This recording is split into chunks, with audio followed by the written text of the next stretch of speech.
Wait, there's something very weak coming through. The anticipation in that room, you could just cut it with a knife. It was so thick. Yeah. And we just erupted into cheers once it was done. And we saw it a few more times. we saw it a couple more times. Yeah, but it kind of lost its luster a little bit. Yeah, a little bit. A long time ago, in a galaxy far, far away.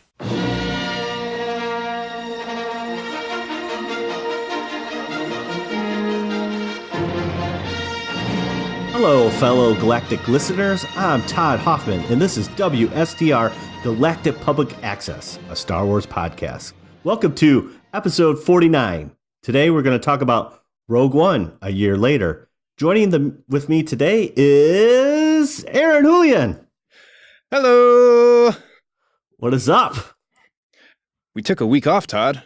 I know. Now we're off. A week no off. No new episodes.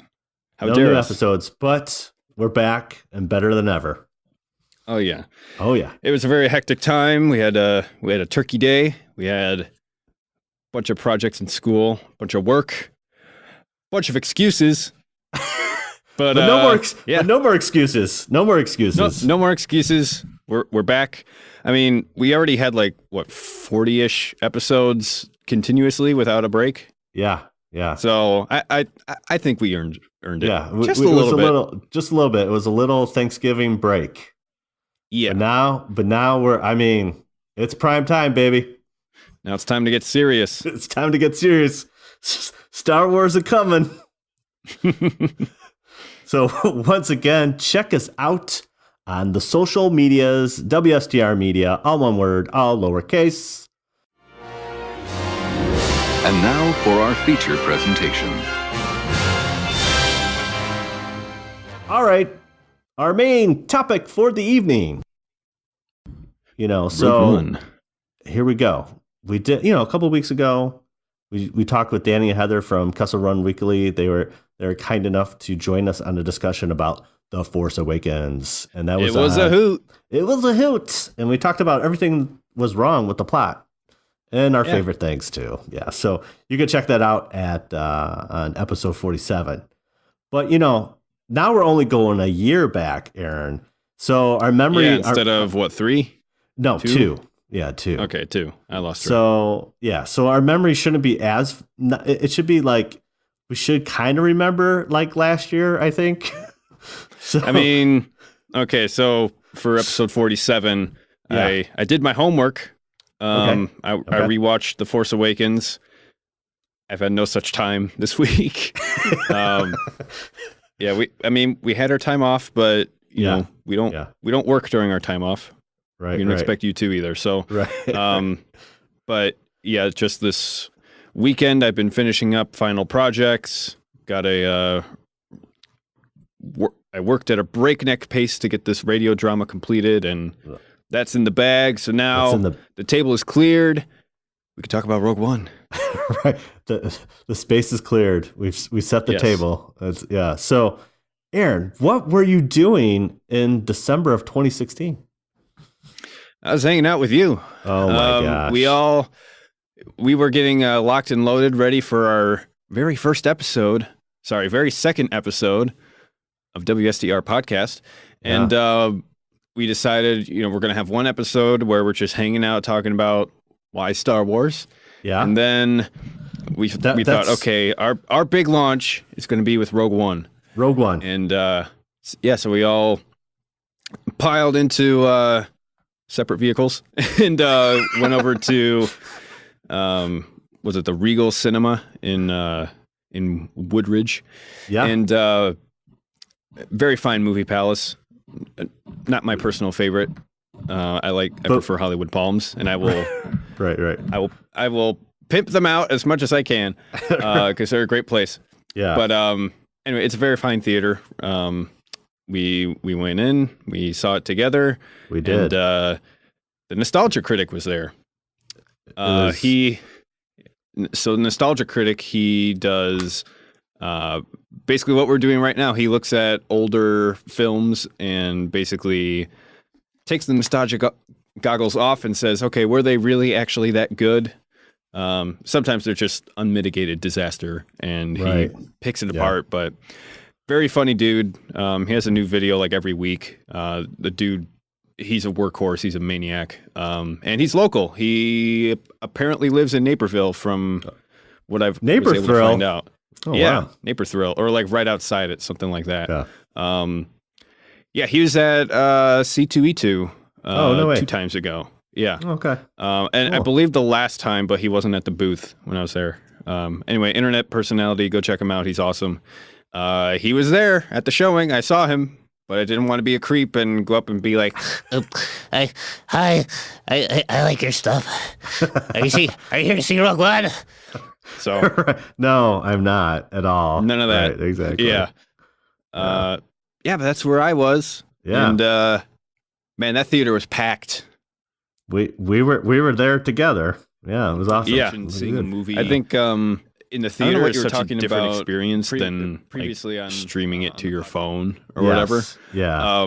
Because you play off the atmosphere of the group that's seeing it, and so comedies are funnier, horror movies are scarier, and Sci-fi the anticipation movies in that room.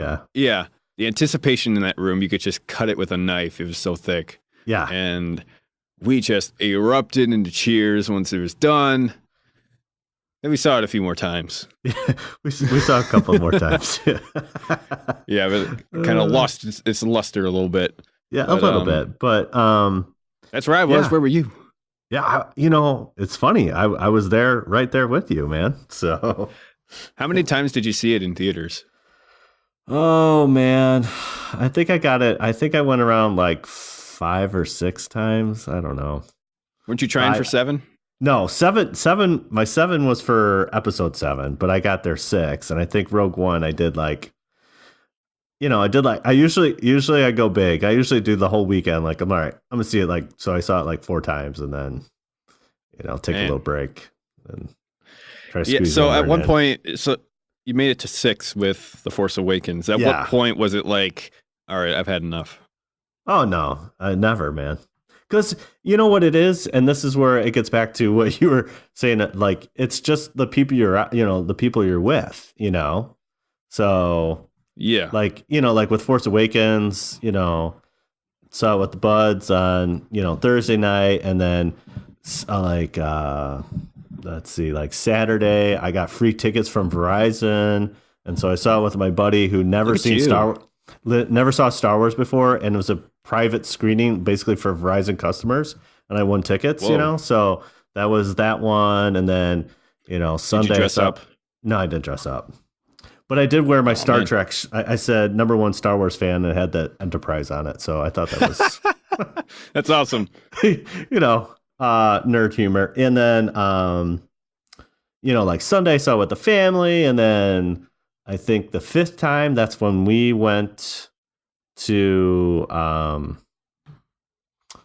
Indy, and so like all those, and the then great like Indianapolis trip, right, and then like the 6th time, I saw it with my in-laws, and and with Trent, and it's like each time's different, and so same thing with Rogue One, took my nieces one time with Trent, and saw it with my couple different friends, so it's everyone's unique. And that's what I like about it, so yeah, that's why I mean, it makes the experience a little bit different. And then obviously, since we're like uber nerds, like I try to look outside of what the first one is, just like soaking it in, and the second one you kind of have to like, okay, let's look at all the little details, and right. So if first time, it's like going to Disney World the first time. You just like. You don't want to like try to get to all the rides. You don't want to try to like skip all the lines and like be the most efficient possible. You just want to kind of go there and let the magic wash over you. Yeah, you just want to enjoy it. Like I'm always about like, I know I'm not going to catch everything the first time, but I just want to enjoy it, And then right.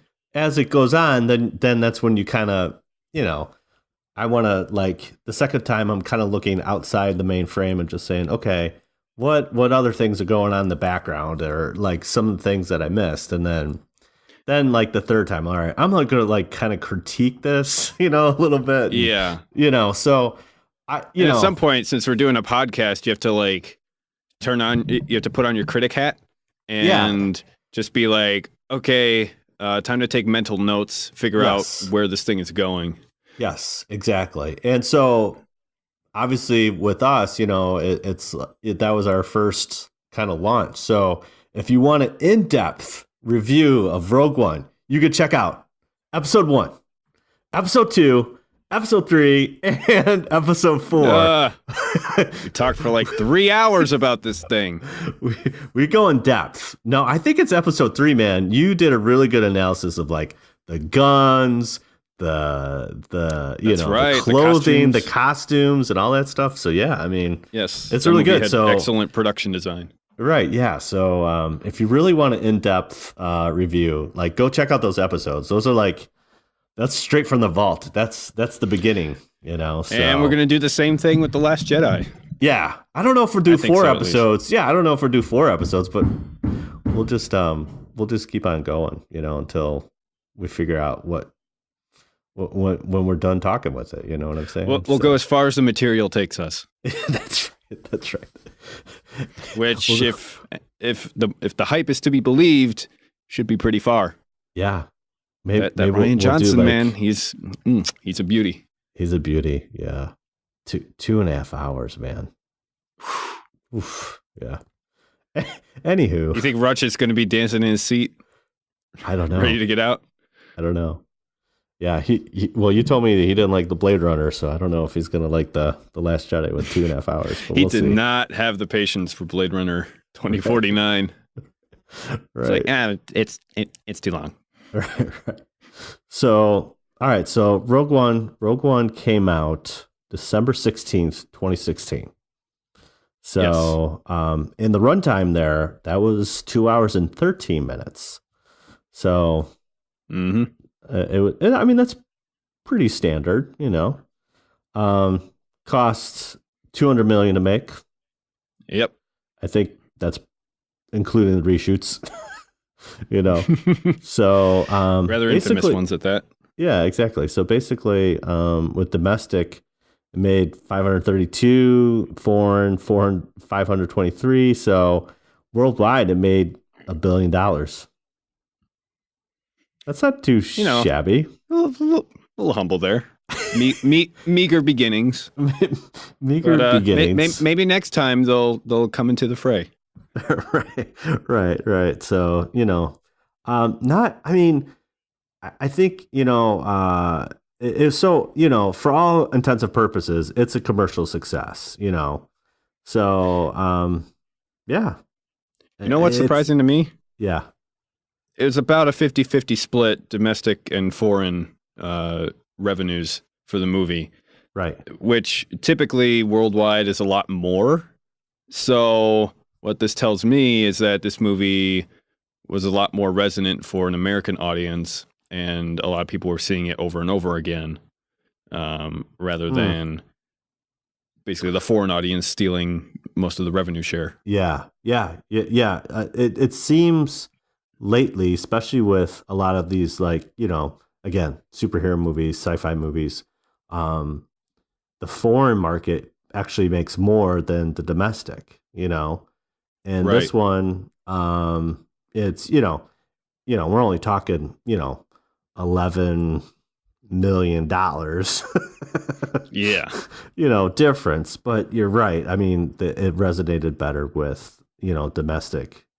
And, it made $155,000 opening weekend. So not too shabby, But yeah, I mean, for all intents and purposes, the first, Star Wars story movie was a commercial success, So, yep. Yeah. People had their doubts. People had their doubts. So, but then the money came in. right. The money. So, we know this. The Star Wars license is a license to print money at this point. Yes. Yeah. And Disney knows how to make money. If that's one thing they're good at. And so this is like, peanut butter and jelly. And honestly, I mean, this was our first kind of back-to-back movie. So, Force Awakens comes out, we have a 10-year gap, then Force Awakens comes out, and then we only have a 1-year gap, and here we are. Rogue One. So for better or for worse. For better or for worse. Here we go. So just kind of real quick, like this concept came from John Knoll. So John Knoll is like, he was the visual effects supervisor for Star Wars prequel trilogy. He pitched the idea to George, 10 years ago, and George was probably 10 years. Hey man, jeez, dude, you gotta if you believe in something, you gotta do it. You know what I'm saying? So that's like giving like a wedding or a engagement proposal to somebody, and they're like, "Let me think about it," and they come back to you 10 years later and say yes. You're like, I'm still waiting. Yeah. So he pitched the idea 10 years ago, and obviously, Star Wars in a different space, and it wasn't in the cards. And then after, Disney acquired them, he's like, why not? Let's try to bring it up, So he pitched again to Kathleen. Yeah. He pitched it again to Kathleen Kennedy, and then bada bing, bada boom, she greenlit it right away. And then they, shortly thereafter, they aligned Gareth Edwards with being the director. And obviously, like any Star Wars film, there was some writer, it was like Gary Whitta was going to write the script, and he's like, I'm not going to do it. And then they brought in basically Chris Weitz, I guess would be his name. I don't know. My English is not good, Aaron. I don't know. Chris Weitz, yeah. So basically, like Noel, even though it's his idea, I mean, he didn't write a script. He probably had, 15-page, like, hey, this is the idea, I think they call that a treatment. Yeah, exactly. And so March 2015, we got the title of Rogue One. And at that time, it was a Star Wars anthology. Well, was that like a subtitle, or was it just like Star Wars Anthology is the collection of all non-trilogy movies, and then Rogue One is just the title?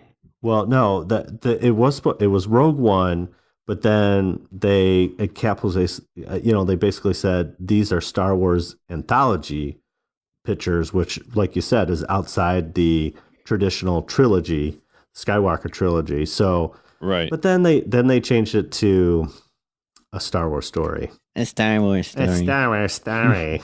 Yeah, I still don't like it. Right. Yeah, exactly. But it feels clumsy to me. But whatever. whatever. So yeah, I mean, basically the whole idea of Rogue One is built out of the title crawl of Star Wars. So, and then Edward said at Celebration, the title has 3 meanings. Okay. It's a military sign referring to like the Red Squadron from A New Hope. Right. The Rogue One of the franchise. So it's the first film to be not part of the main saga. And then it's a description of Jyn Erso's personality. So that's pretty, I mean. She's a Rogue One. It's like, that's Very 3 levels. Yeah, it's 3 levels deep, So. Yep. So, and then, it shortly, so fast forward a little bit. So we're getting close to release time. And November 2016, Kennedy confirmed the film will not feature an opening crawl. And the fanboys were mad, man. They were mad. And we talked about that. We talked. We did. I mean, yeah. We were like, does the opening crawl make it a Star Wars movie? Right. Or like how integral was it to the identity of it as a Star Wars movie? Yeah.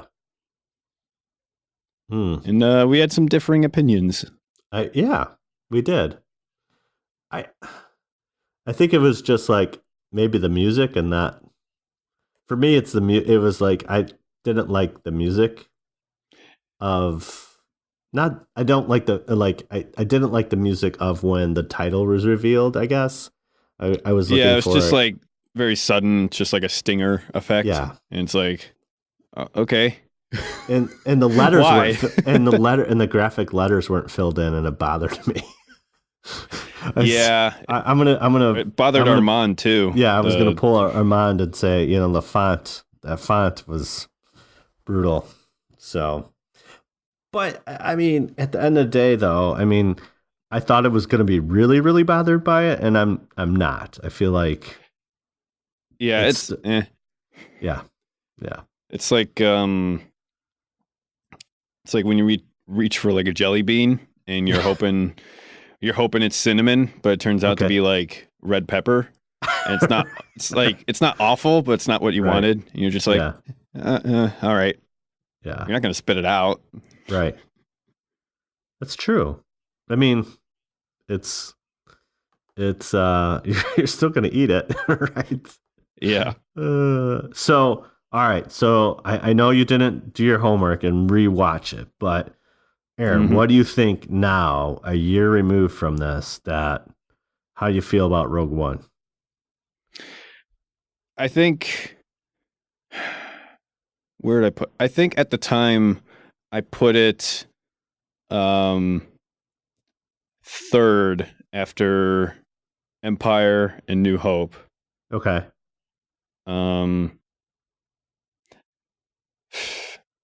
I don't know. I think it still has staying power as a pretty great. I don't know. It's like a Star Wars war movie light, I think.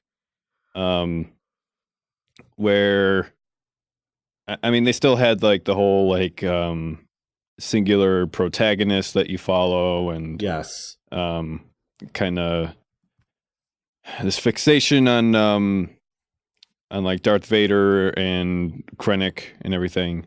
I don't know if I classify it as a war movie, but it's the closest to a Star Wars like war movie that we're ever going to get, probably.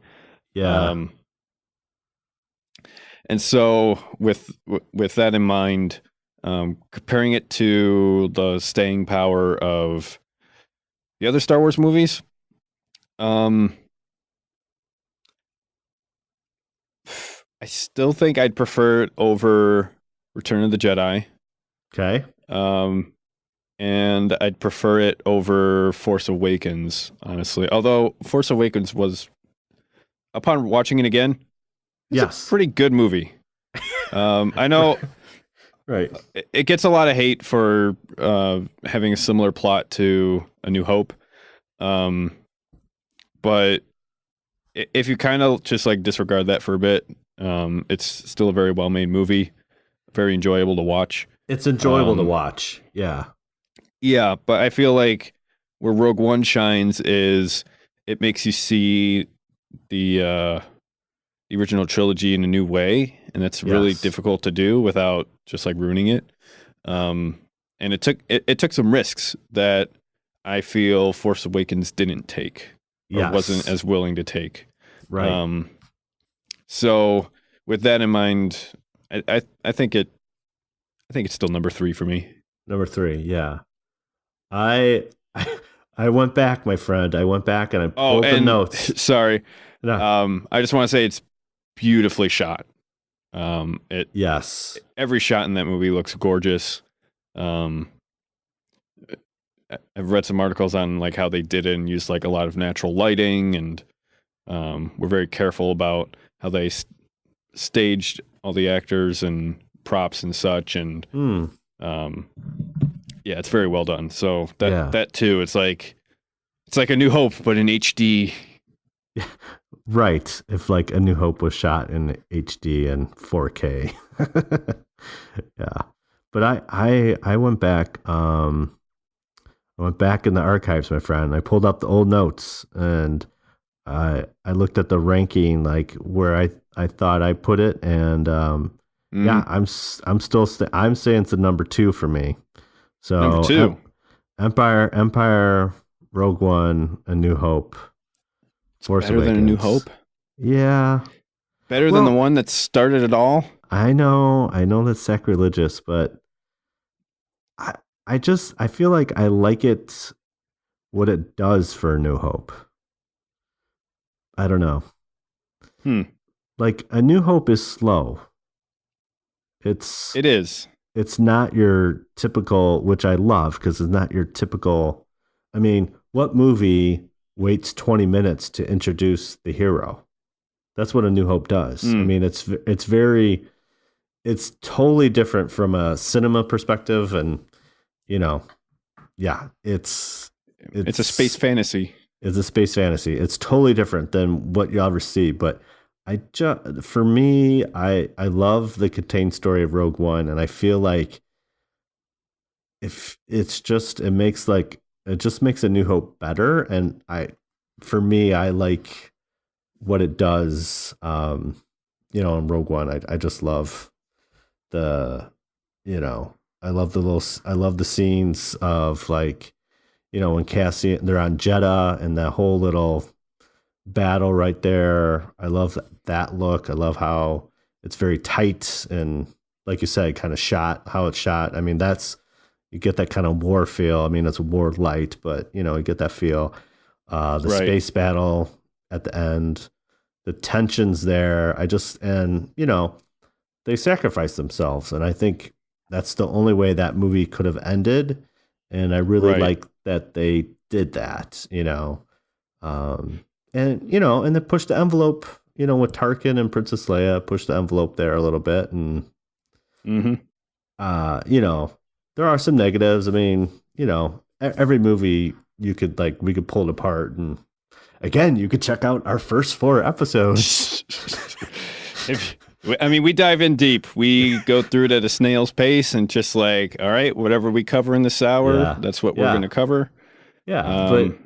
And it's a hoot. So yeah, it's so funny because I watched it last night, and then the fam watched it this morning. They saw that I had it recently watched it on Netflix. And Jen's like, I like it better than The Force Awakens. I was like, really? And she's like, yeah, I feel like, Felicity Jones, like, her acting is a lot better than Daisy Ridley, and she likes it better. Prefers her over Rey. Yeah. I was like, whoa, okay. So yeah, she's like, I really. That's interesting. I've heard more complaints than praise about Felicity Jones. So yeah. I was like, okay, and and Trent's like, I love K2SO, and he was reacting the last scene when he dies, when he, like, punches the council and dies. I was like, that was sad. I was like, I know. Yeah. And I told him, I said, droids are very important in Star Wars, and it's super apparent in a Rogue One. It's super apparent in A New Hope, and it just, yeah. Anyways, I think. I don't know. I mean, I could flip flop, like you said. It could be 2 or 3. I think maybe I like the Flash a little bit more, a little shininess, and that everything's like a little spit and polish, and yeah, that's why I like the Rogue One. So, and again, it was the first one that's technically. It wasn't in the trilogy, there wasn't any Skywalker. So I really liked it. It's interesting. It's away from the Skywalker family drama. Yeah. Soap opera. Yeah. And it's interesting that it still felt like Star Wars, And I think, the other thing, now that this was made in 2015, 2016, and it still had that 70s vibe, and really paid close attention to make sure that for us, like, super nerds, like like even the councils in Yavin 4 are all they're on point, man. Everything's on point. They didn't slouch on anything. It was like, yeah, that's Yavin 4. And those are some excellent 70s mustaches, you know. They had the best 70s stashes. Yeah, I feel like too, like even all the bit characters that they casted, I thought were really well done. So that those are all things like I love those little details, and that's to me, you know, makes for a very strong picture. And like you said, I feel like it took couple more risks than The Force Awakens, even though The Force Awakens you get a very it's a good picture and you get to be entertained, but I feel like Rogue One took a couple more risks than The Force Awakens. So, yeah, that's for sure. Yeah, so I guess we're really close to Last Jedi, obviously. But speaking about like the next non-Skywalker thing, what are you looking for from like Han Solo, Aaron? Like, what do you like? Are you expecting something Solo similar? film? Yeah, the Solo film. I'm keeping my expectations low, to be honest. I mean, Ron Howard. Yeah. Really? And about a character that is perfectly fine. I don't know. It's like, we want an Obi-Wan movie. Right. What else are you going to find out that you don't know already, or that will change your understanding of the character in a meaningful way? That's such a good point. Yeah. We're just going to find out how he met Chewie, how he got the Falcon, and maybe how he got his blaster or something. We're probably going to see the Kessel Run, and it's like, why? Why? You know? Yeah. Right. It's like when you're at a play and you insist on like stepping behind the curtain and like disrupting the show so you could see all the stagehands behind the scene. It's like, why? Just like enjoy the show. Enjoy it. You don't, yeah. I mean, I know it's the business of Wikipedia to plumb every depth and get every detail, bring it to the surface and analyze it for eons and eons, but we don't need that for every character, you know? Yeah.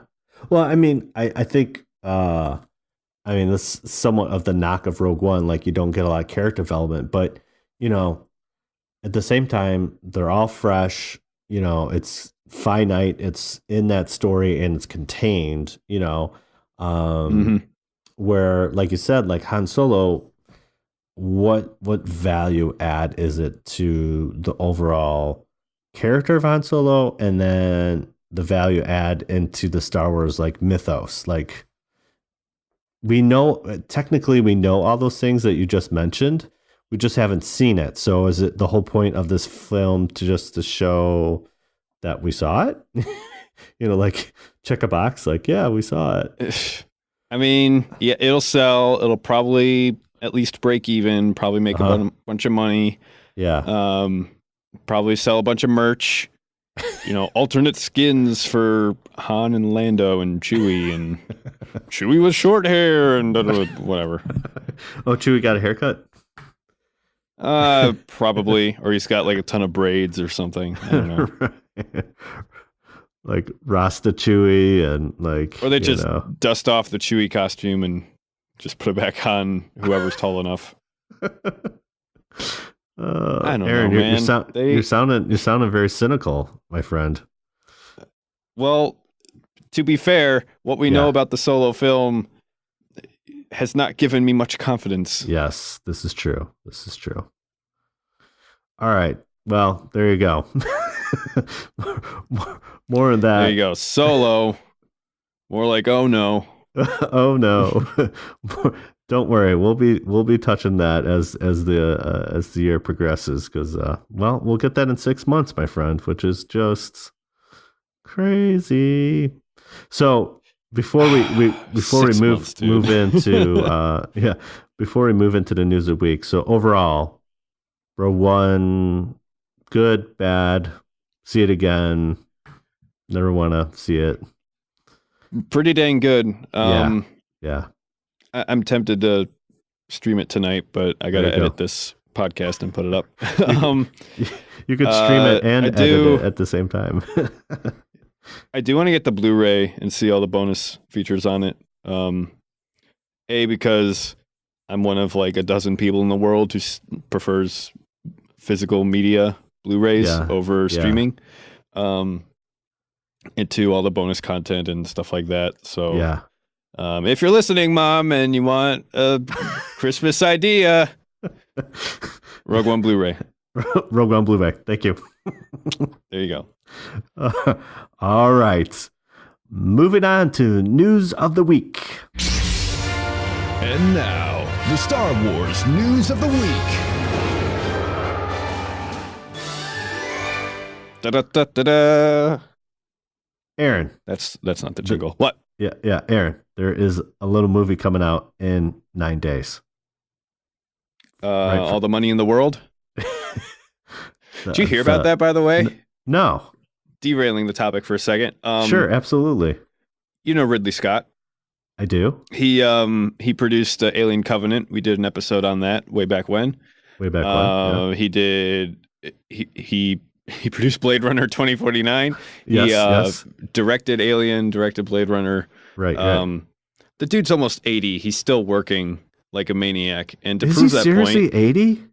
Yeah, he's like almost 80. Oh my gosh. And to prove that point, he this year he was working on a little movie called All the Money in the World, and he was set to premiere it later this month at some film festival, or film competition, something like that. And it was starring Kevin Spacey, and like a few weeks ago or like a month ago, the allegations about Kevin Spacey came out, and Ridley Scott decided to not only cut him from the movie, but replace him with somebody else and still meet his release time.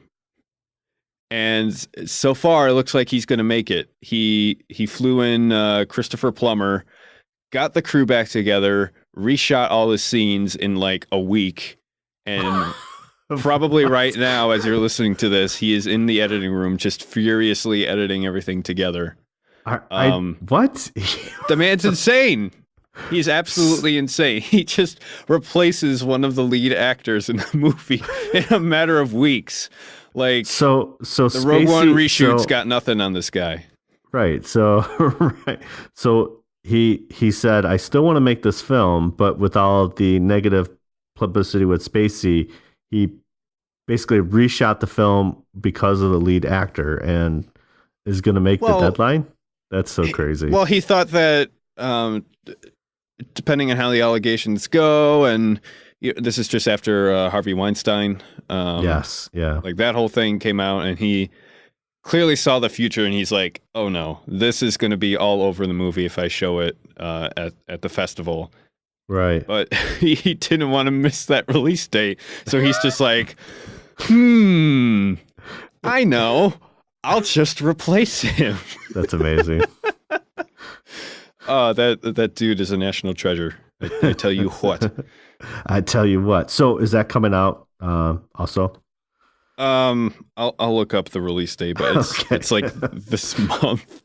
But that's not the recent release we're gonna talk about. No. We're gonna be talking about The Last Jedi. At long last. Yes. Right. I know. It's finally here. It's upon us. But so the last 2 weeks have been a fury of press junkets and appearances and all this kind of stuff. So everyone's making the rounds to promote a film that you can't talk about. So it's pretty cool, you know? Mm-hmm. So first up, Mark Hamill says there was another ending change in The Force Awakens. So we all know about, I know, right? So we all know about Rian Johnson specifically asked JJ to switch the droid. So JJ originally had BB-8, Rey, and Chewie go get Luke, but Rian said, "Can you please swap BB-8 with R2-D2? I want R2-D2 there." So that came out shortly after the movie was released. Like they changed that, and now this is surfacing. So Hamill says, there was something that happened at the end of The Force Awakens when I'm standing on a cliff. I called Ryan in a panic because it was all wrong. He said, it's okay. I spoke to JJ and he's taking that scene out. It just didn't match up with what Ryan had written. That is just unprecedented that a movie in progress is changed because of a different movie in pre-production. Is it? Yeah, it's kind of right. You can't wrap your head around it. It's like, wait a minute. Not only did you did they you kind of have to wonder, did they film? They started filming BB-8 there, or maybe it was so close, because Ryan was already starting to write The Last Jedi when Force Awakens was in production and filming. So maybe it was there, because I don't know when they filmed that in sequence as far as when they were at the island, but it sounds like, hey, why don't we just change that, And then the fact that Luke possibly says something or does something that's edited or changed, or they're like, yeah, we're not going to even use that scene, and how they splice together. And maybe that's why all that Luke does is turn around, because they're like, we're not going to use anything else. So it's very interesting, maybe that for JJ, that wasn't the ending he wanted, or, At the very least, it explains why Luke just is there for 5 seconds and doesn't say anything.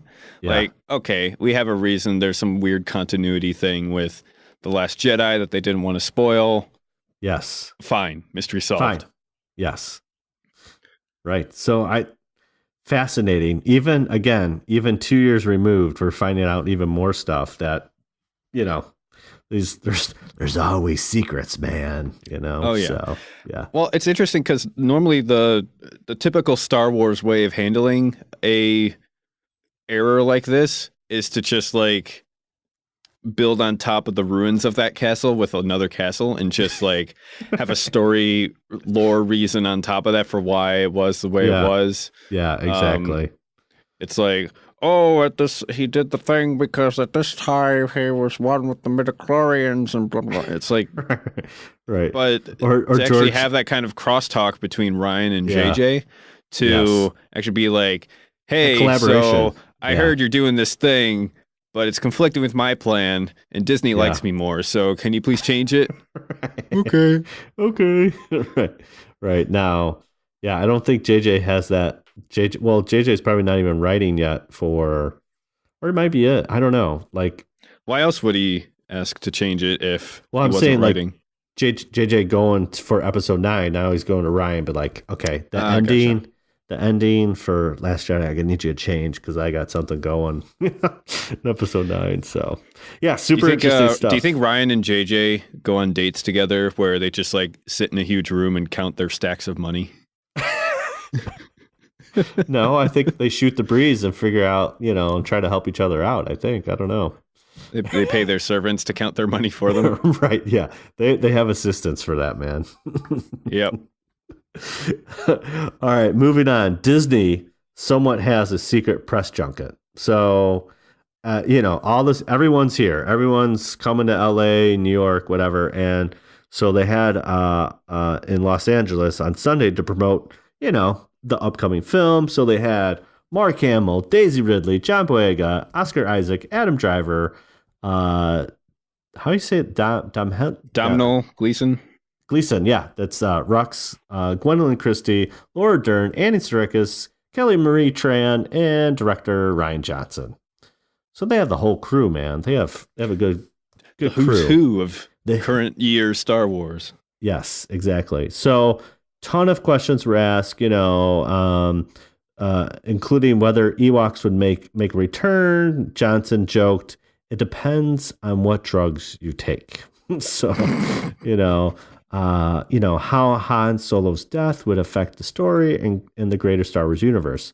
So both Boyega and Isaac stressed the breakneck pace of the conflict and the character's inability to take time to grieve. So Boyega says this really cool quote that it says, "I think we're just keep it moving, to be honest with you, man. The pressure's on. There's no time.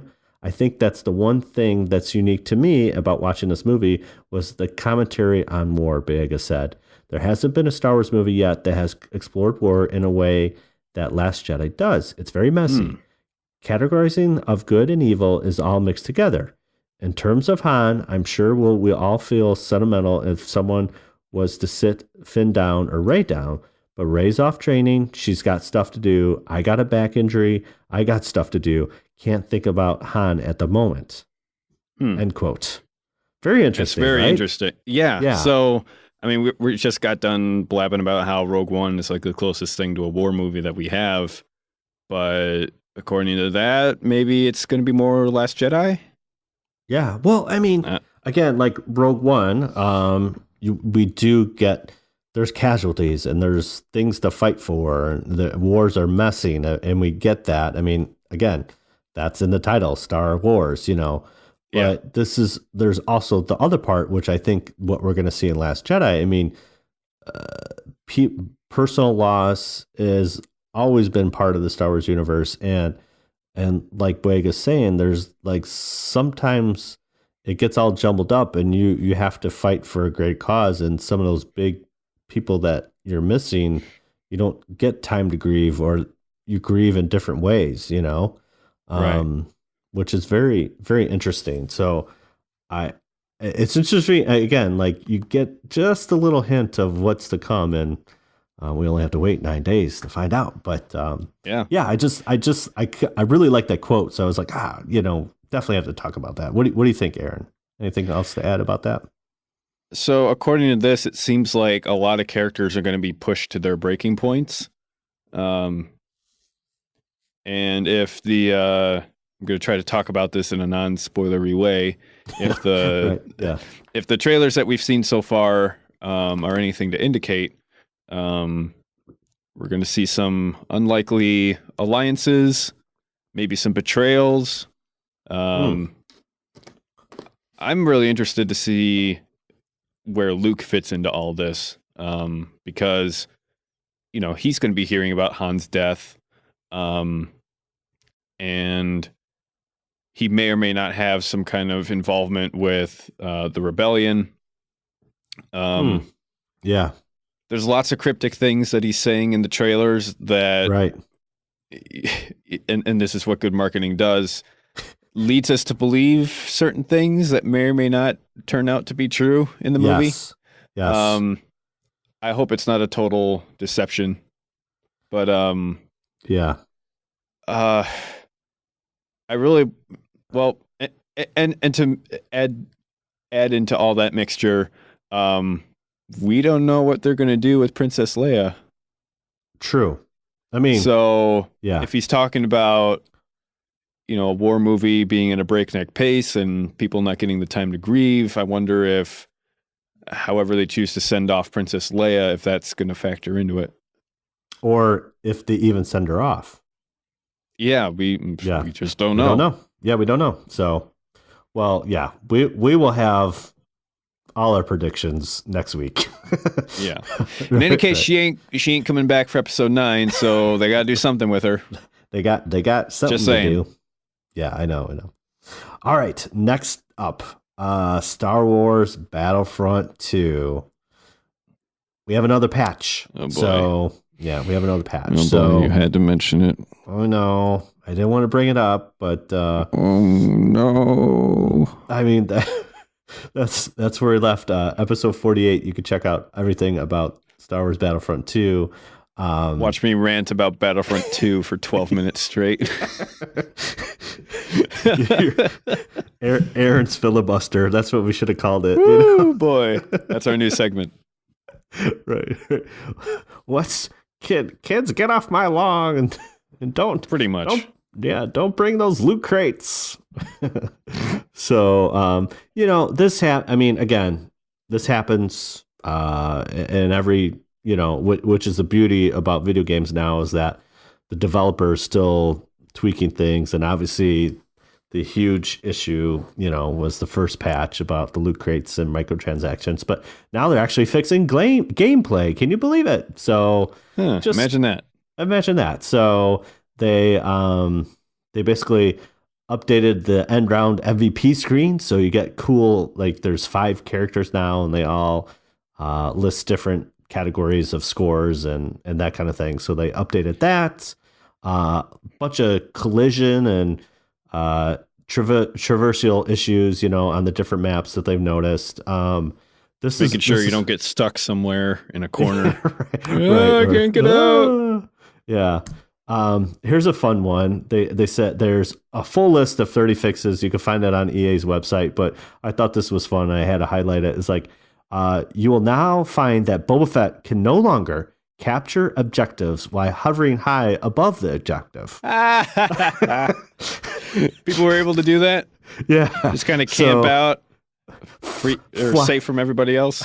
Right. So, you're capturing a checkpoint or something like that. And if you're Boba Fett, you just kind of floated over it. You didn't have to be technically there, Wow.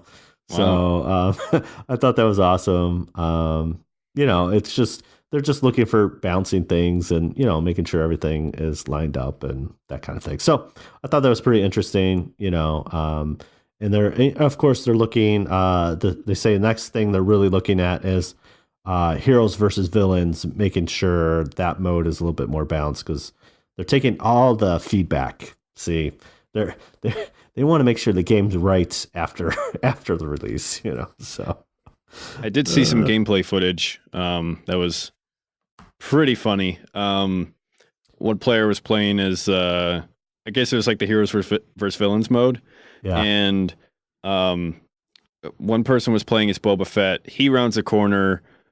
Luke, Han, and someone else, I think Chewie, were just like right there, just waiting for him. And all of a sudden they are seized and held in place by the dark side of the Force. So he just takes out his rockets and just guns them down, gets all of them in one hit, and then out of the corner, like Darth Vader shows up. That's amazing. So yeah, teamwork makes the dream work. That's right. Yeah, the 2 clips. One was same thing. Like Boba Fett runs a corner and there's a guy there, but then all of a sudden he floats up in the air and he shoots him with a rocket and he's dead. And then you go a little bit further and there's Darth Vader. It's like a 1-2 combo. And like that seems to be the go-to method. Yeah. For and then there was like there was another one where Luke Skywalker is like fighting Darth Maul, right? And like Tatooine, and they're going at it, And then all of a sudden Luke just starts floating upwards, and it's Darth Vader like on one of like this little hut thing. He chokes him out. It's so amazing. It's like, oh man. And then the last one that was super funny that I saw was like this guy's like an Imperial officer, and he's in the Death Star, and the Death Star lights up and smokes him. Oh man, it's so good. It's so good. So anyways, yeah, the lots of updates. That reminds up. Me. So EA had a little announcement along with this patch. Okay. That they're still like retooling the loot boxes, microtransactions, all that nonsense.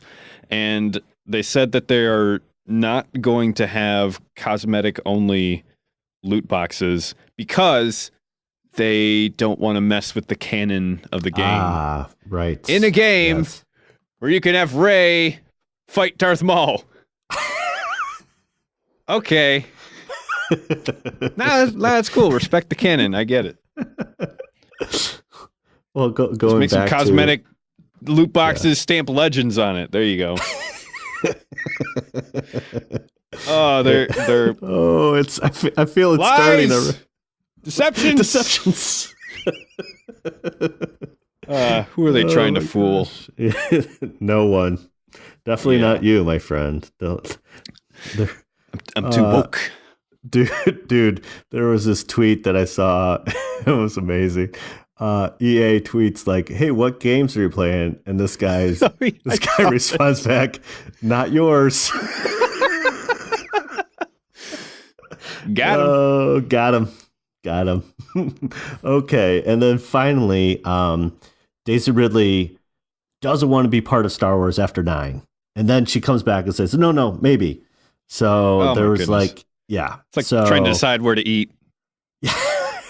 Right. So when asked about her plans to continue playing Rey indefinitely, her answer was just as earnest. "No, for me, I didn't really know what I was signing on to. I hadn't read the script, but from what I could tell, it was really nice people involved. So I was like, awesome.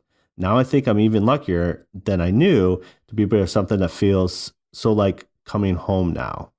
But she goes on, end quote. So she kind of goes on to say, like, I'm pretty good with like ending it at 9, and then everybody's like, "Oh no, she doesn't want to be Rey ever again." And panic. Right. And Mark Hamill's about like, a movie "Look." we haven't seen. Yeah. Mark Hamill's about like, 3 "Look." movies we haven't seen. Yeah, right. Hamill's like, "Look, you got to ride this train as long as you can." And I get it because she's young, so it's like I don't know if I want to be Rey the rest of my life, And she's already filmed a couple more movies, and I think the Orient Express one is coming out this month too, so she'll have 2 movies in the theaters. Oh, Murder on the Orient Express. Yes, she's in. Yeah, so I think that's already out. Oh, it is. Oh, okay. Well, there you go. See, so go see it. It's a Hercule Poirot movie. I see. Agatha Christie. No. All right. I don't know. No. Get woke. Read books. Get woke, man.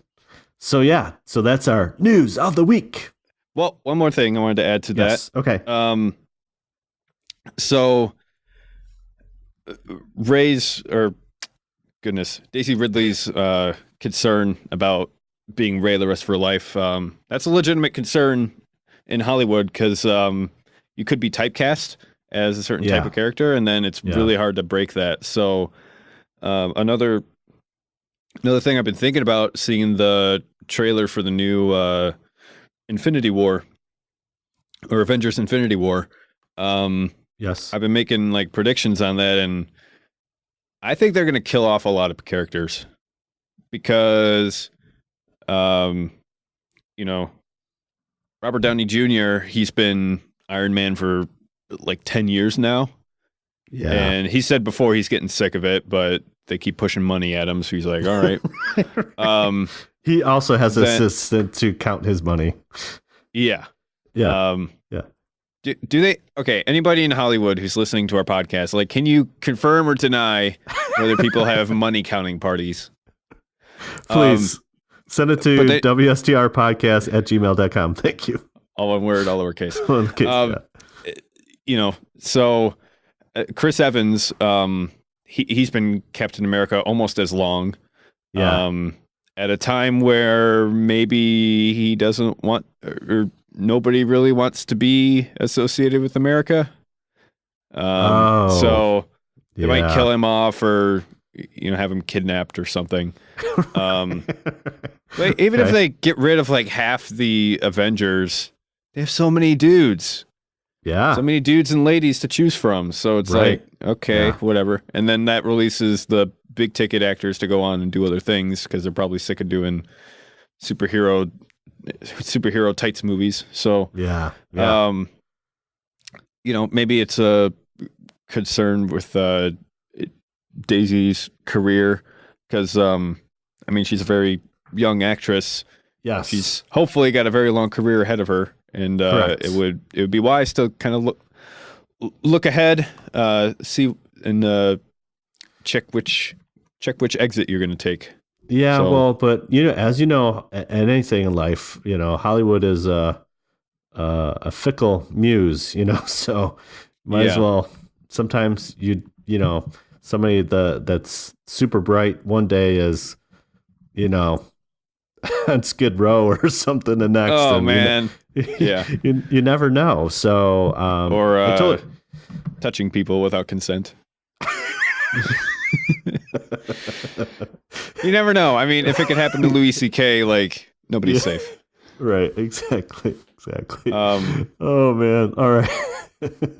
Right. So you never know. That's my 2 cents on that. Yeah. Totally get it. All right, man. All right. On to Cantina Chat.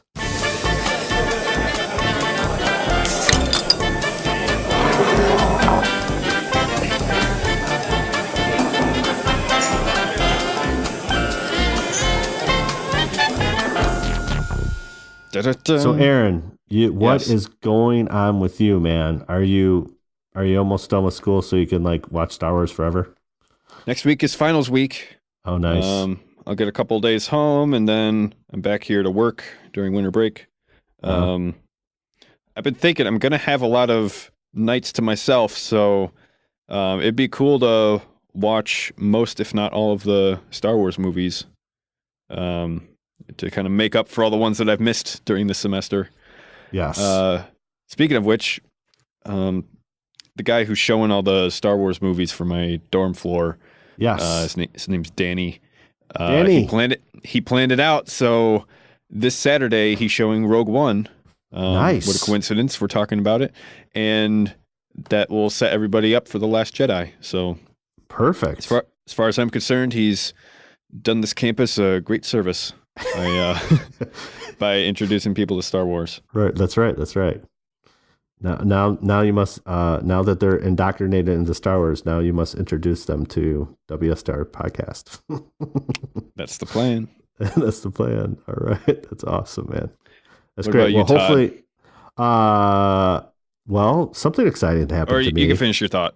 No, I was just going to say, I mean, now that you have a little free time, hopefully you can get back into, the Star Wars groove full time. You know what I'm saying? That's school. Man. That's school, I know. It's all good. The only thing I want to share is that, Entertainment Weekly, like 2 weeks ago, posted, they did another Last Jedi preview, obviously because it's coming out so shortly. And they did 4 exclusive covers, and,